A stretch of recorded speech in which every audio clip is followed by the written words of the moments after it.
మనిషికి కావాల్సింది శ్రద్ధ. మనిషికి మధ్య తేడా శ్రద్ధలో ఉన్న తారతమ్యమే కానీ వేరేమీ కాదు. ఒక మనిషిని గొప్పవాడుగాను, ఇంకొకడిని బలహీనుడుగాను, అధముడుగాను చేసేది, వ్యత్యాసాన్ని చూపించేది శ్రద్ధే. అంటే శ్రద్ధలోనే వ్యత్యాసం ఉందన్నమాట. కాబట్టి ప్రతి మనిషి కూడా శ్రద్ధను పెంపొందించుకోవాలి. ఆ శ్రద్ధ లేకపోతే మనిషి జీవితంలో వృద్ధిలోకి రాలేడు. అలాగే నేను, నాది అనే ఈ భావాలే లోకంలో అనర్థాలన్నిటికీ కారణాలు. ఇంద్రియ సుఖాలకే ప్రాకులాట స్వార్థానికి దారితీస్తుంది. స్వార్థమే దుఃఖానికి కారణమవుతుంది.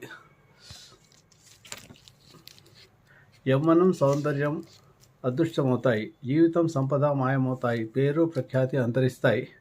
పర్వతాలు సైతం దుమ్ముధూళిగా మారతాయి. సౌభ్రాతృత్వం, ప్రేమ అంతరిస్తాయి. సత్యం ఒక్కటే శాశ్వతంగా నిలుస్తుంది. పవిత్రుడు, సాహసోపేతుడు అయిన వ్యక్తే ఘనకార్యాలను సాధిస్తాడు.